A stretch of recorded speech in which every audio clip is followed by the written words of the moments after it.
Donald Trump est en guerre contre le Canada. En guerre tarifaire depuis son retour à la Maison-Blanche au début de l'an dernier. Mais bon, vous pourrez me dire qu'il est de ce point de vue-là en guerre avec la terre entière en termes de tarifs douaniers. Mais il semble avoir une dent particulière contre le Canada à tel point qu'il lui mène une guerre psychologique. Et c'est ce dont on va parler aujourd'hui avec Patrick White, ancien journaliste politique et actuellement professeur de journalisme à l'UQAM, dans cet épisode Éclairage politique. Patrick, comment est-ce que cette guerre psychologique trumpienne contre le Canada s'est manifestée au cours des derniers jours? Premièrement, un peu de manière loufoque, il a laissé entendre que si le Canada allait de l'avant avec des accords commerciaux avec la Chine pourrait tenter de vouloir faire disparaître le sport national du Canada, c'est-à-dire le hockey sur glace. Ça pourra même avoir un impact sur une éventuelle disparition de la Coupe Stanley. Et donc, on voit vraiment que là, on est plus dans le loufoque. On sait très bien que le Canada n'est pas en train de signer un accord de libre-échange avec la Chine. On essaie de rétro-pédaler sur les dernières années très difficiles en allégeant les taxes sur les produits canadiens comme le canola, par exemple, et on essaie d'aller dans cette direction-là. Monsieur Trump, lui, le voit comme un affront, alors qu'il a salué ces discussions-là entre la Chine et le Canada. Donc ça, c'est la première réponse. Et aussi, évidemment, on constate que du côté de M. Trump, on est fâché du discours que M. Carney a fait à Davos il y a quelques semaines, où on pointait du doigt les États-Unis sans les nommer vraiment. Donc, M. Trump, lui, vraiment, il y a cet épisode-là. Et là, cette semaine, là, on parle de guerre psychologique, de guerre commerciale également. Il menace d'interdire l'ouverture d'un pont à 6 voies entre Détroit au Michigan et la ville de Windsor du côté de l'Ontario. Ce projet-là date de 2014. Les travaux ont commencé en 2018. Le Canada a payé le pont au complet. Il y a un joint venture, évidemment, avec l'État du Michigan. Il y a un conseil d'administration. Il y a un partenariat public-privé. Les Américains ont travaillé sur le pont. Mais c'est le Canada qui a géré l'ensemble du projet, évidemment, en concertation avec l'État du Michigan.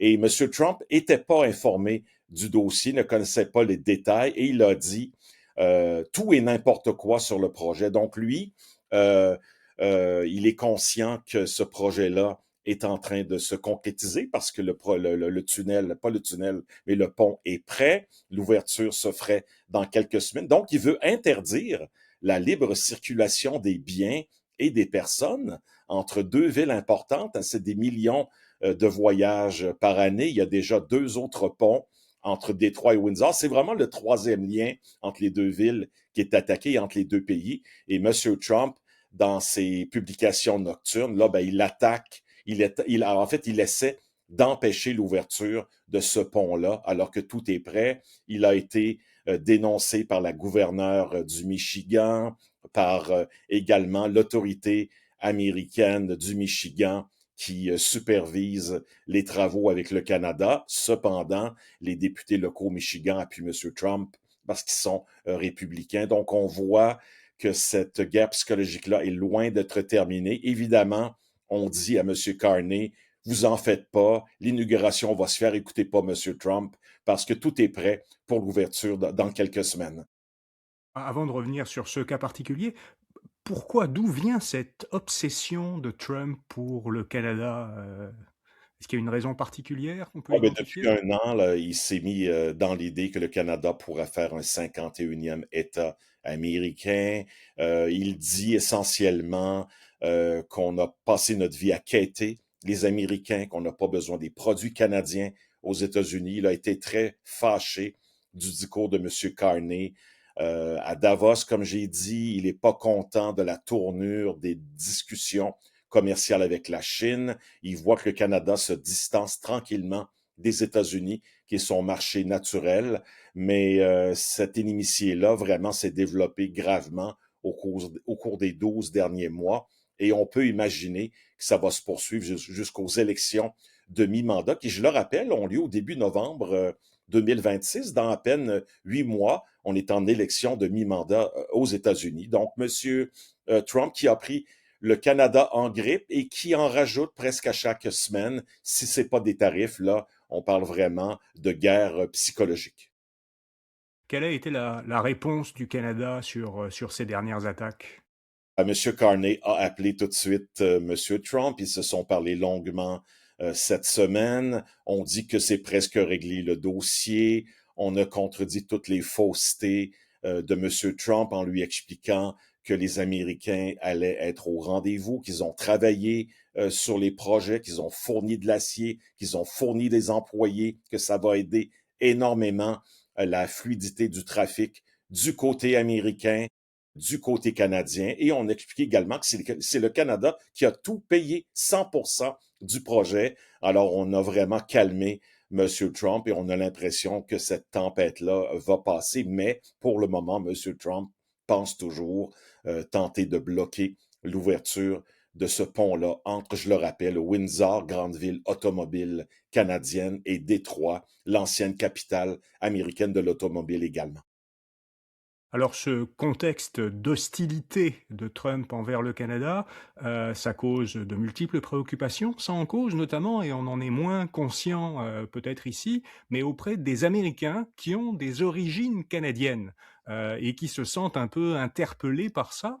Et de ce point de vue-là, il y a eu un changement législatif qui fait que, bah, ils s'intéressent un peu plus à ça. Est-ce que tu peux nous en parler, Patrick? Oui, absolument. Alors, c'est une loi canadienne qui est en vigueur depuis le 15 décembre 2025.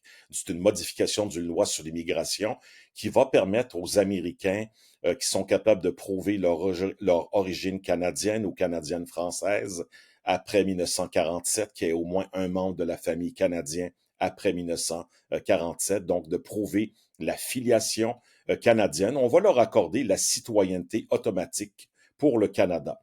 Donc, ça touche potentiellement des millions d'Américains et Bibliothèque Archives nationales du Québec sont submergées de demandes d'anciens Canadiens français devenus Américains au cours des 150, 170 dernières années.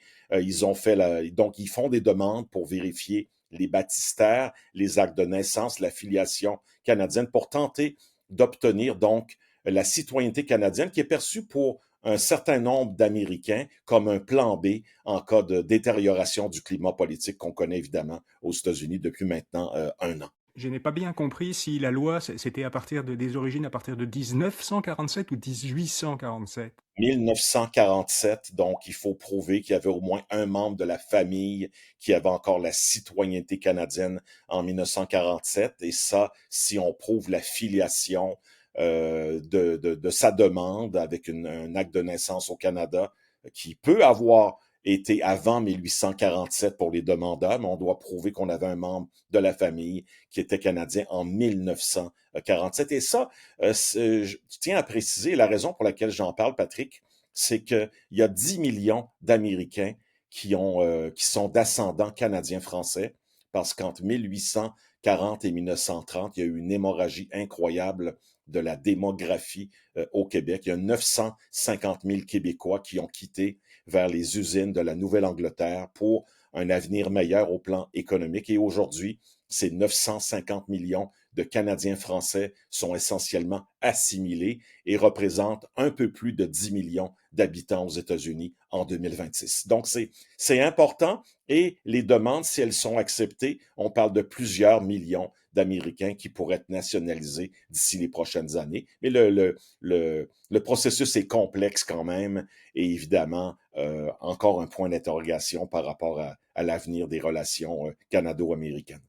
Donc ça touche beaucoup de gens aux États-Unis, mais en même temps des gens qui sont probablement très disséminés à travers le territoire. Ils ne sont pas regroupés, ils n'ont pas une force électorale particulière. C'est pour ça qu'on les saisit pas bien, je pense, habituellement. Ouais, On pense pas à les cerner. ils ont une force électorale dans quelques États de la Nouvelle-Angleterre encore aujourd'hui. Les communautés francophones sont toujours vivantes, bien qu'évidemment assimilées. Là, je pense au Maine, à une partie de l'État de New York, le Vermont, le Rhode Island, le Massachusetts, le New Hampshire, 6 États, où encore une très, très grande partie de la composition ethnique est d'origine canadienne-française. On a juste à penser à la ville de Lowell, la ville natale de Jack Kerouac, où le français est encore vivant, mais évidemment, c'est un français qui décline énormément et l'assimilation est totale depuis plusieurs décennies, là. Mmh. Et alors ces communautés, américaines d'origine canadienne auraient pu jouer un certain rôle, dans le cadre du référendum de 1995 qu'avait mené le PQ? Oui, en fait, ce qui était intéressant à l'époque, c'est que Bernard Landry, qui était le vice-premier ministre de Jacques Parizeau, avait en main une loi qui aurait été adoptée au début novembre 1995, une loi qui s'appelait la loi sur le retour, qui n'a évidemment jamais été adoptée, et on offrait une compensation financière et la citoyenneté québécoise à tous les Canadiens français qui s'étaient qui avaient émigré aux États-Unis entre 1840 et 1930, en plus d'offrir le retour aux francophones hors Québec à l'intérieur du Canada. Donc, une loi sur le retour qui a peut-être inspiré indirectement le gouvernement fédéral canadien, mais c'était déjà dans les cartons il y a 30 ans là, d'essayer de ramener au bercail les Canadiens français vivant aux États-Unis depuis plusieurs décennies, voire même presque 190 ans, parce que 1840, c'est il y a très très longtemps, c'est il y a presque 200 ans en fait. Très intéressant. Merci beaucoup Patrick, on te retrouve, mercredi prochain 18 février à partir de 16 heures au plus tard pour, ton prochain éclairage politique. D'ici là, eh bien rendez-vous, tous les matins avec, Info Bref Matin, l'infolettre qui résume l'essentiel des nouvelles en 5 minutes, qui existe également en version balado. C'est notre, bulletin de nouvelles, matinal dans le flux du balado Info Bref Actualités et affaires où vous pouvez écouter cet éclairage politique. Vous trouverez les liens dans les notes de cet épisode. Vous trouverez aussi un lien vers l'infolettre de Patrick White qui fait une infolettre quotidienne extrêmement complète sur l'actualité des médias si ça vous intéresse.